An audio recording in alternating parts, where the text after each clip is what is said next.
Good morning, all of you. Good morning, sir. Very good morning. In today's lecture, we are going to solve another example on conversion of partnership firm into a limited company. So here we solve the conversion of partnership firm. Example on conversion of partnership firm by applying the 6 steps. किती steps आपण apply करतो? 6 steps that करणे आहे. So first step to read example here. Come here. Read the example here. That is Sonam and Rohan were in partnership sharing profits and losses equally. So Sonam and Rohan are the partners in a partnership. They are share profits and losses in the ratio of equally, means 1:1. 1:1. Their balance sheet as on 31st March 2023 was as follows. So the balance sheet of Rohan and Sonam is given to us. Now here the balance sheet as on 31st of March 2023 is given to us. Read the liability side first. Okay. On the liability, what is given to us? The capital account is given to us. That is Sonam's capital 1,20,000, Rohan's capital 90,000. What is? Then sundry creditors. What is it? It is a liability. Sundry creditor is liability of a firm amounting to rupees 75,000. Again, bills payable is given to us 30,000. So bills payable is also a liability of firm. Then bank overdraft 12,000. What is it? Bank overdraft क्या है? Liability of the firm. Rohan loan. What is it? 15,000. It means that loan taken from Rohan. Okay. Who take the loan? So partnership firm takes a loan from the Rohan. So it is also a liability. ही देखील आपली काय आहे? Liability आहे. Okay. Total of liability is rupees 3,54,000. Now read the asset side. What is given to us? That is fixed assets amounting to rupees 1,59,000. Next, stock is given to us. Stock amounting to rupees 1,02,000. Next, bills receivable is given to us. That is 21,000. Commission receivable. Okay, so it is a current asset amounting to rupees 3,000. Sundry debtors 63,000. Cash in hand 6,000. Total of asset side is 3,54,000. दोन्ही बाजूंची बेरीज equal आहे. Total of both the sides are same. Now read the additional information. What is given to us in the additional information? So the firm converted into a company called as Alpha Company Limited. So Sonam and Rohan is the partners of a partnership firm. They decided to convert their partnership firm into a limited company. That company's name is Alpha Company Limited. Okay. So after the conversion of business of partnership firm, they start their business, same business under the name and style of Alpha Company Limited. Now read the additional information. That is additional information number first. That is A. The company agreed to take all assets except cash. What is except cash? So company agreed to take over all assets of the firm except which asset? Except सोडून cash सोडून सर्व assets या partnership फर्मनं घ्यायचं मान्य केलं. लक्षात आलं? Next, the company agreed to take over outsiders liabilities only. Okay, outsiders liabilities are called external liabilities. What we call outsider liability means external liability. So company agreed to only take over outsider or external liabilities of the firm. So we need to identify the external liabilities and internal liabilities. Okay. We have already discussed the difference between external liabilities and internal liabilities in unit number 4, that is dissolution of partnership firm. सांगा मला इथं कोणती internal liability आहे? Which liability is internal liability of firm? कोणती असणार आहे? पटकन सांगा. सन्ड्री क्रेडिटर्स असेल, bills payable, bank overdraft, Rohan loans, reserve bank काय असणार? External liability. एक्सटर्नल लायबिलिटी कोणती आहे? इंटरनल कोणती? यश कोणती असेल? इंटरनल विदिन दी फर्म. मग विदिन दी फर्म कोणती असणार आहे? फर्म मधलीच लायबिलिटी, त्याला आपण इंटरनल म्हणतो. तर फर्मच्या बाहेरच्या ज्या असतात त्याला आपण काय म्हणत असतो? एक्सटर्नल. मग यात सांगा मला इंटरनल लायबिलिटीज कोणती असेल? चला पुढे काय सांगितलं बघा. Rohan's loan is paid by firm. कुणी पेड केलं रोहनचं लोन? फर्म. म्हणजे याचा अर्थ रोहन लोन ही माझी कोणती असणार आहे? Internal liability. सिंपल. पार्टनरनं कर्ज दिलं ना फर्मला, पार्टनरने दिलं म्हणजे ती कोणती लायबिलिटी आहे, इंटरनल आहे ना, कळायला पाहिजे. येत नसेल तर सोडून द्या शिक्षण. ठीक आहे, पुढे realization expenses paid by firm amounting to ₹6,000. Who paid the realization expenses? Firm paid the realization expenses. We all know that the effect of realization expenses paid by the firm. And last additional information, that is purchase consideration was agreed at ₹2,85,000 payable in 2,160 equity shares of ₹100 each and balance in cash. म्हणजे आपल्याला कंपनीनं alpha company किती रुपये देणार आहे, 2,85,000. या 2,85,000पैकी किती number of equity shares देणार आहे ते 2,160 इक्विटी शेअर्स. एका शेअर्सची किंमत किती आहे, 100 रुपये आहे. आता याच्यानंतर त्यांनी सांगितलं की जो बॅलन्स राहील इक्विटी शेअर्स दिल्यानंतर जे काही पैसे शिल्लक राहतील देणं ते कंपनी फर्मला कशात देणार आहे, कॅश मध्ये देणार. म्हणजे तुम्हाला सेटलमेंट करावं लागेल स्टेप नंबर 3 मध्ये. when we record the purchase consideration in the books of partnership, we are required to calculate settlement of PC. काय कॅल्क्युलेट करावं लागेल, परचेस कन्सिडरेशनचं सेटलमेंट. ठीक आहे, याच्यावरून काय विचारलंय बघा, show a necessary ledger accounts in the books of partnership firm. कुणाच्या बुक्स मध्ये लेजर अकाउंट्स तयार करा, पार्टनरशिप फर्मच्या बुक्स मध्ये तयार करा असं सांगितलं. ठीक आहे. So now we apply step number first. We read the example here carefully. Now we apply the step number second.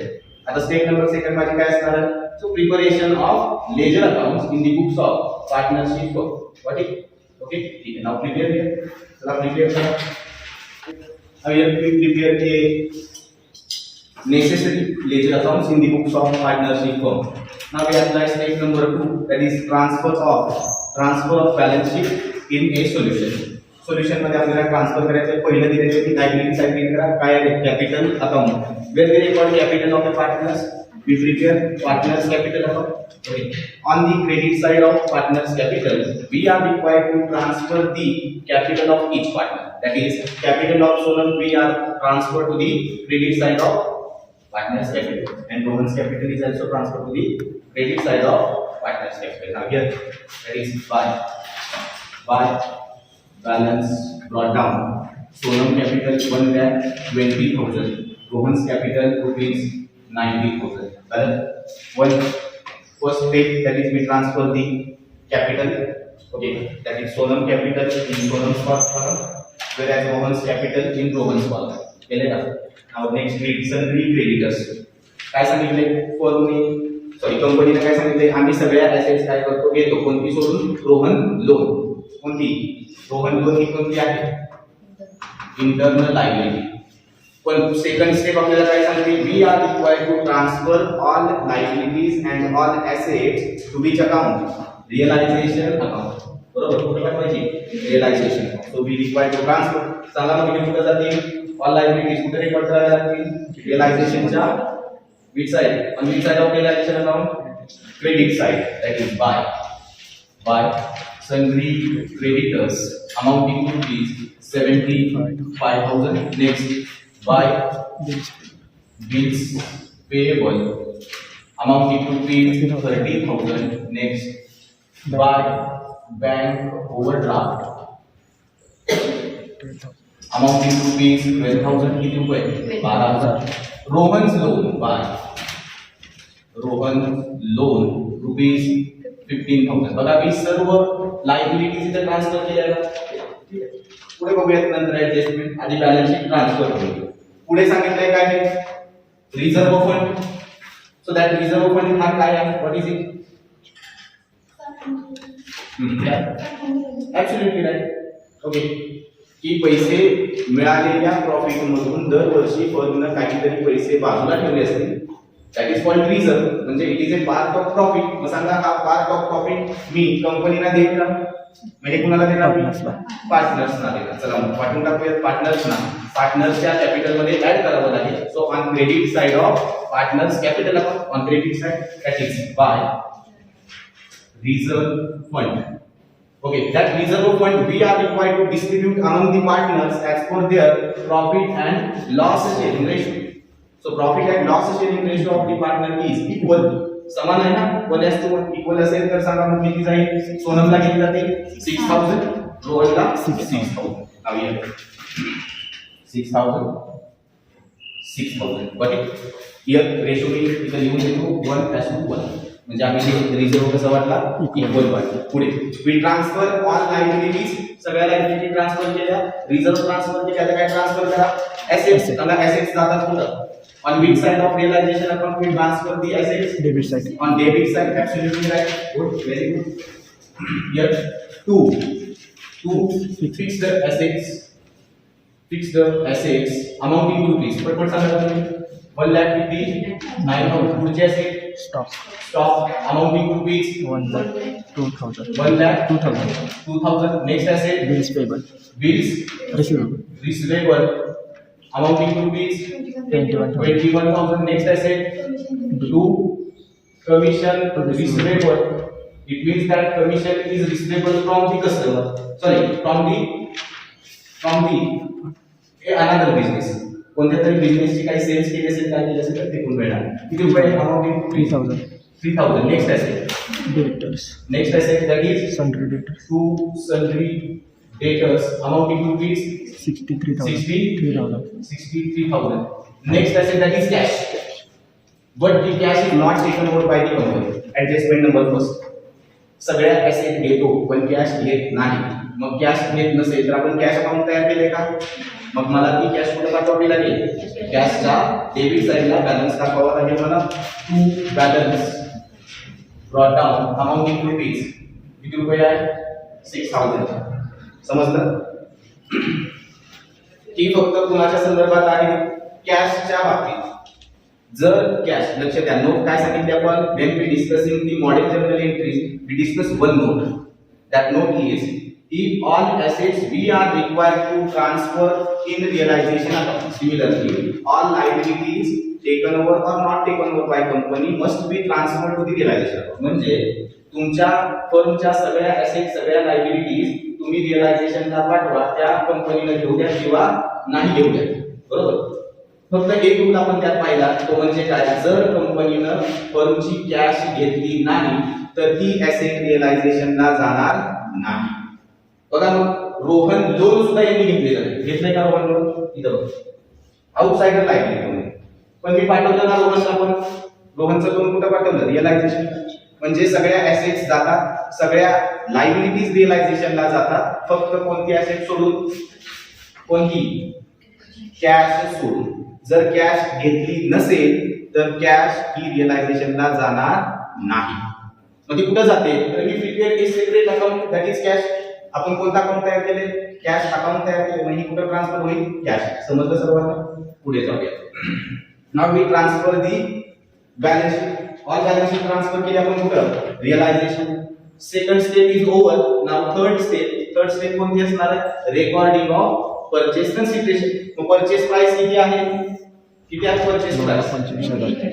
किती आहे 2,85,000. 2,85,000. आता कंपनी अल्फा कंपनी फर्मला हे 2,85,000 रुपये कसे देते म्हणजे मला करावं लागेल इथं काय करावं लागेल settlement of PC.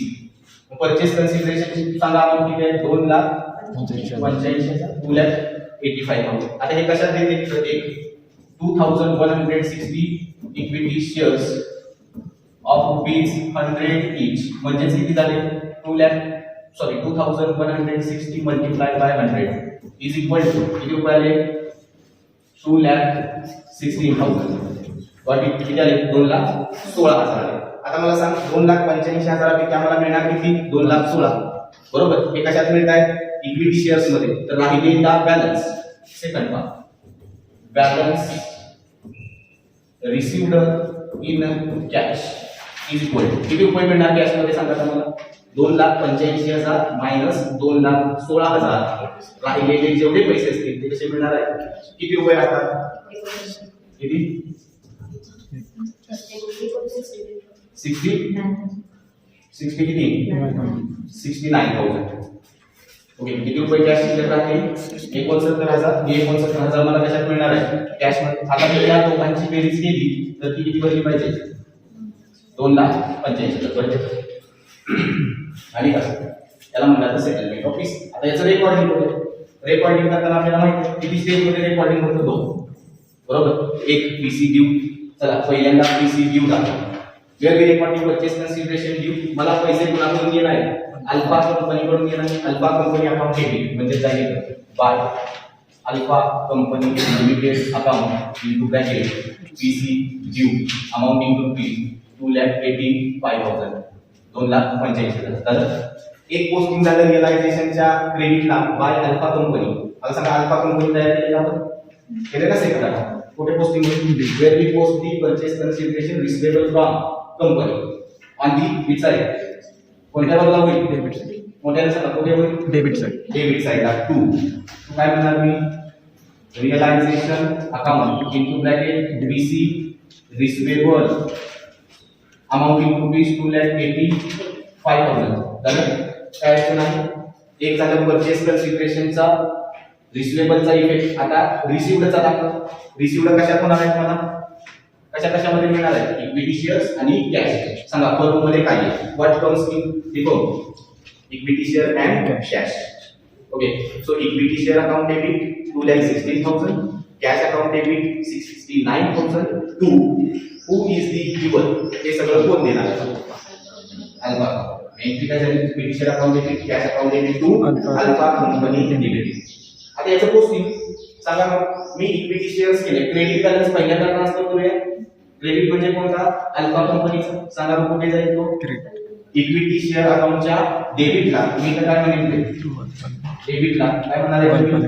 To alpha company limited into bracket PCR. PCR म्हणजे purchase consideration received. Don't take wrongly. PCR म्हणजे मला वाटते पोलीस गाडी फिरते. आणि not PCR. Here the meaning of PCR is purchase consideration received. सांगा इक्विटी शेअर्स मध्ये किती पैसे येत आहेत? किती येत आहेत? 2,16,000. झालं.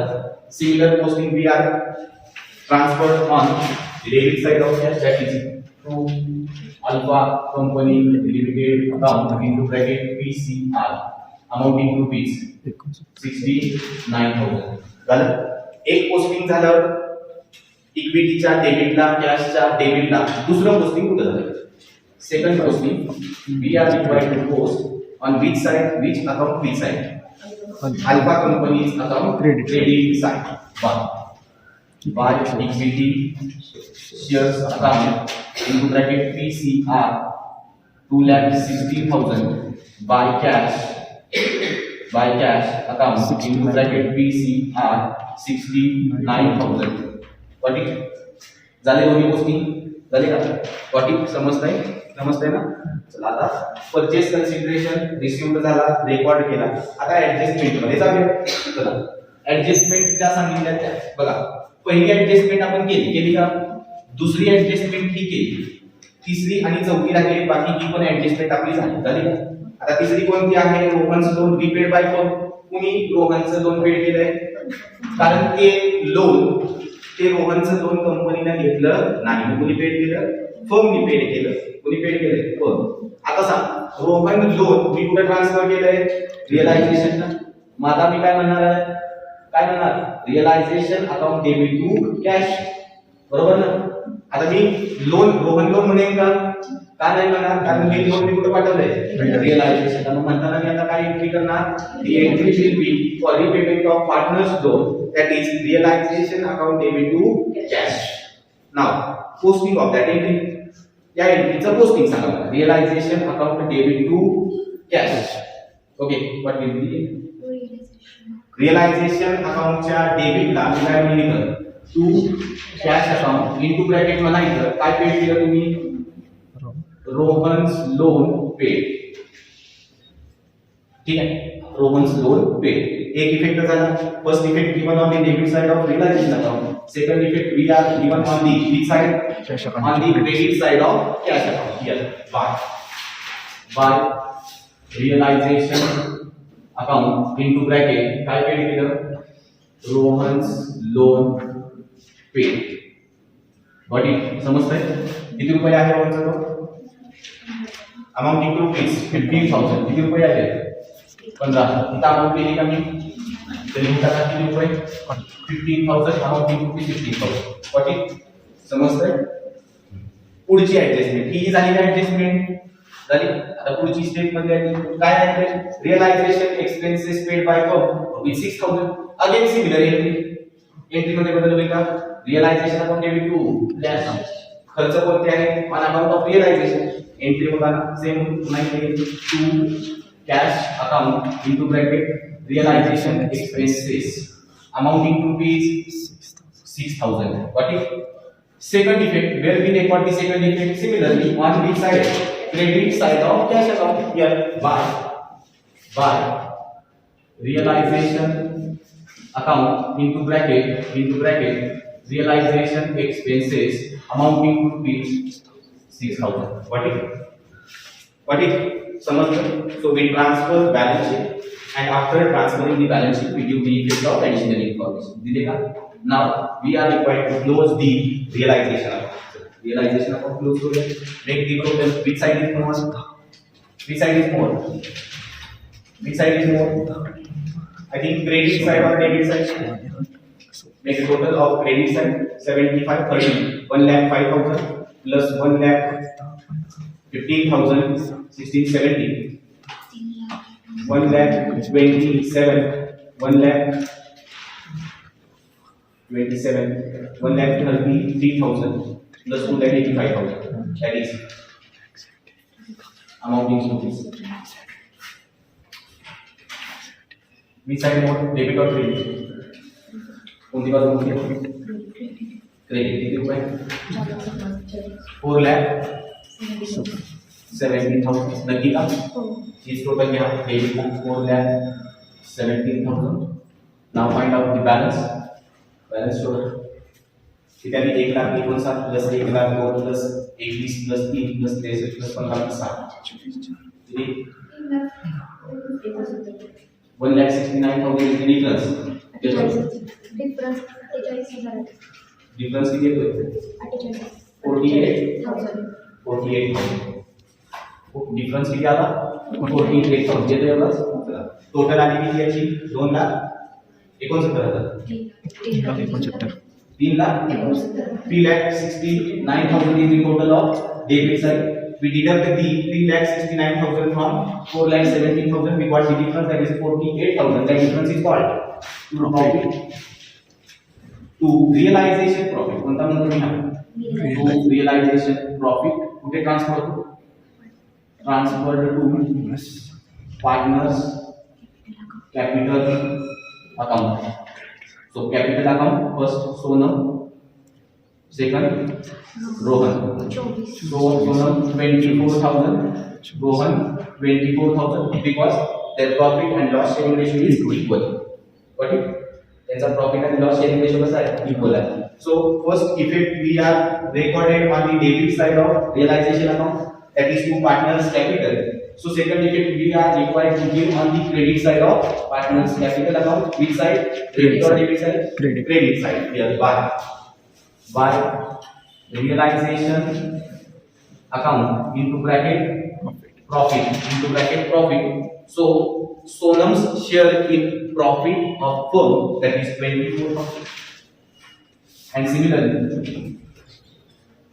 Rohan's share in profit of the firm that is 24. Okay. Now close the Alpha Company Limited. What account close kara? Alpha that account is tallied by the amount of rupees 2,85,000. That is amount of purchase consideration 2,85,000. Similar total of credit 2,85,000. Now close the equity share account. So debit side is more, that is 2,16,000. Put this total on credit side. 2,16,000. Difference is same. फरक same आला 2,16,000. याला मी म्हणतो कुणाला जाणार आहे bye partners capital account. आता या partners capital account मध्ये कोण आहे सोनम आणि रोहन. आता पाठवणार नाही. We need to calculate final claim and on the basis of that final claim we distribute the amount of equity shares among Sonam and Rohan. Similarly, close the cash account. Cash account काय करा? Close करा. Which side is more? That is 75,000 is the total of debit side. Put this total on credit side. That is 75,000. Find the difference. Difference करा आपण 75,000 21,000 minus करा. किती आले? 54,000. That balance we are transferred to which account? Partners capital account. सांगा partner कोण आहे? सोनम आणि Rohan. Now the cash balance we are required to distribute among the Sonam and Rohan as per which ratio? Final claim ratio. Final claim ratio म्हणजे कोणता? Total of credit side. यांच्या final claim प्रमाणे मला वाटावर लागतील का? यांचा फायनल क्लेम आपल्याला काढता येईल का? Make the total of credit side. क्रेडिटची टोटल करा. किती आली? सोनमची 1,50,000. किती येते? 1,50,000 येते का सर्वांनी बघा? बरोबर. तर रोहनची टोटल येते किती येते? That is 1,20,000. बरोबर ना? 1,20,000 आली का? येते का? येते का एवढीच? आता यांचा फायनल क्लेम काढता येईल का आपल्याला? येईल ना? येईल का? So here we prepare a column, 3 columns to find out final claim and ratio of final claim. So that in that statement we are find out final claim of partner as well as final claim ratio. So final claim ratio is helpful for us to distribute the equity shares and cash balance available into the cash ledger. We are distribute that cash among the partners as per their final claim. आता final claim काढण्यासाठी मला काय घ्यावं लागेल विचारा?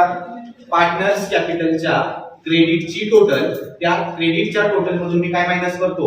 डेबिटची total. म्हणजे मला मिळेल काय? Final claim. In this example we find out a final claim of partner, that is total of credit side is the final claim of partners, because on debit side no loss is given to us, no any other losses is given to us. So on credit side we are not post a single entry. एकही entry आपण post केली का partners कॅपिटलला? केलेली नाही. म्हणजे माझा final claim कोणता राहील? तर दाखवतो. पहिला पार्ट हे टोटल ऑफ क्रेडिट साइड. कोणती side? Credit side. Which account? Partners capital account. That is Sonam rupees 1,50,000 and Rohan 1,20,000. Okay. Then we deduct B part. B, that is less total of debit side. Which account? Partners capital account. आहे का रे कोणती बाजू? डेबिटला काय total आले का? आलेली नाही. नील. नाव here we find out the final claim. आता फायनल क्लेम किती असणार आहे? Sonam 1,50,000 whereas Rohan 1,20,000 are called final claim. म्हणजे आता मी फर्म बंद करेन आणि कंपनी चालू करायची असेल, फर्म बंद करून कंपनी चालू करायची असेल तर मला सोनमला किती रुपये द्यावे लागणार आहेत? 1,50,000. तर रोहनला किती? 1,20,000. तर हा आला फायनल क्लेम. याचा रेशो कॅल्क्युलेट करा. रेशो ऑफ फायनल क्लेम किती येते? 15. 15:12. आला का? काय केलं मी? 0 गेट 0 कॅन्सल. जेवढे शून्य जातात तेवढे झाले. आता आला फायनल क्लेम. झालं. याच्यावरून मला काय करायचं? Distribution of equity shares and cash among the partners as per their final claim. इथं दाखवू शकतो. चला इथं मला दुसरी वर्किंग म्हणून करावी लागेल. काय डिस्ट्रीब्यूट करायचं? Distribution of equity shares and cash as per final claim ratio. बरोबर की नाही? याचं रेशो वाटणार. आता इथं मला दोन बाजू तयार करावी लागतील. अकाउंट स्टेटमेंट तयार करावं लागेल. ओके. यामध्ये पहिलाच मला दोन बाजू मी तयार करून घेतो. एक राहील, दोनच आहेत ना पार्टनर्स. ठीक आहे. यामध्ये चला पहिल्यांदा रोहन सोनम या साईडला आहे त्यांचा काय आहे final claim. Okay, on the left hand side we write down the final claim of partners, and on the right hand side we write down here distribution. काय शो करणार आहे तुम्ही डिस्ट्रीब्यूशन. यामध्ये पहिला कोण आहे सोनम, दुसरा रोहन. सोनम इकडं रोहन. वाटी काय अडचण नाही. चला सोनम रोहनचे क्लेम लिहून घ्या. First we write down here the claim of partners. काय लिहून घेणार मी पार्टनर्सचा claim. So here partners claim 1,50,000 1,20,000. Also write down here the ratio 15:12. या सगळ्यांची बेरीज किती आली 27. किती आली 27. त्याला बॉक्स करू. 27 कुठून आले 27 is the total of ratio. काय येईल नाहीतर हा प्रश्नाकडे ते 27 कुठून आले 27 कुठून आले. काही मंत्र मित्र म्हणला नाही म्हटले का नाही. काय केलं मी 15 + 12 27. कारण मला आता वाटायचे इक्विटी शेअर्स. बघा पहिल्यांदा डिस्ट्रीब्यूट करूया. First we distribute equity shares is equal to किती रुपयाचे आहेत ते 80,000 बरोबर. सॉरी किती आहेत ते 2,16,000. किती रुपयाचे आहेत 2,16,000. इकडेही रोहनलाही मी वाढणार आहे काय इक्विटी शेअर्स त्याची किंमत किती आहे 2,16,000. चला वाटून टाकूया. Equity share is equal to म्हणजे Sonam is equal to 2,16,000 multiplied by final claim ratio of Sonam that is 15 divided by total of final claim ratio 27 is equal to. Similar formula used for calculation the value of Rohan, that is 2,16,000 multiplied by final claim ratio of Rohan 12 divided by total of ratio is equal to 27 is equal to. Now find out the balance. 1,20,000 Sonam here 96,000 for Rohan. नाव एक वाटलं काय equity shares. आता वाटूया cash balance किती आहे किती वाटायचं 54. चला second part cash is equal to 54,000. Cash is equal to 54,000. वाटून टाका 54,000 into 15 divided by 27 is equal to. Similarly 54,000 into 12 divided by 27 is equal. ठीक आहे 30,000 आणि 24,000. आता बेरीज करा. त्याची बेरीज होईल इथं मी फार इथं घेतो खाली इज इक्वल टू किती आहे 30,000. इथे किती आले 24,000 24,000. त्याची बेरीज करा. Amount of equity shares plus cash balance. Amount of equity share plus cash balance या दोघांची बेरीज करा की आपली फायनल क्लेम एवढी बनते का बघा. चला ठीक आहे 1,20,000 प्लस 30 किती आले 1,50,000. 96 प्लस 24 1,20,000. चला no need to make any adjustment.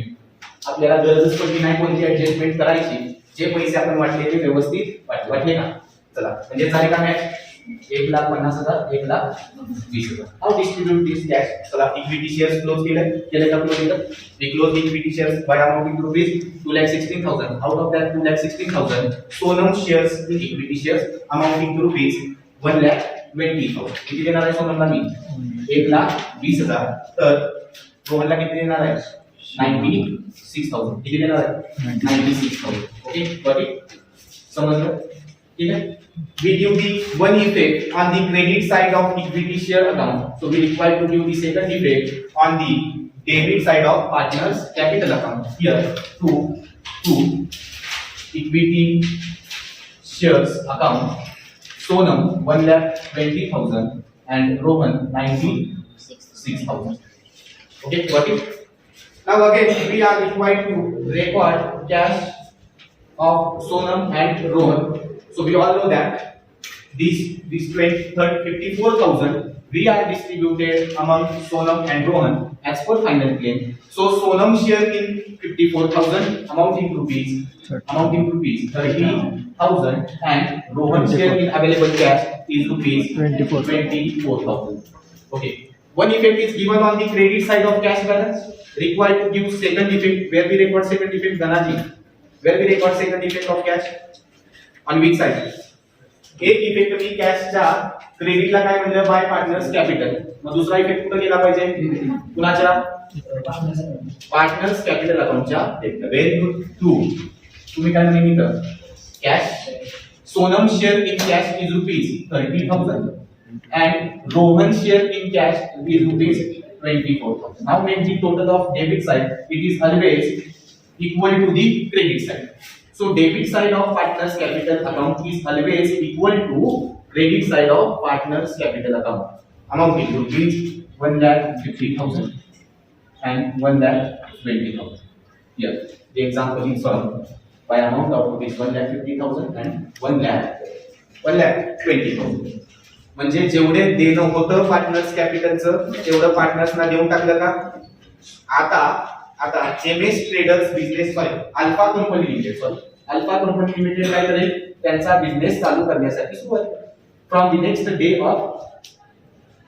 Of payment given to capital partners capital. दिलंच नाही तो ऑलरेडी दिलं ना. म्हणजे आता पार्टनर्सचा क्लेम कोणताही राहणार नाही. मग काय करू शकतात? ते कंपनी चालू करू शकतात. समजलं? काय अडचण नाही?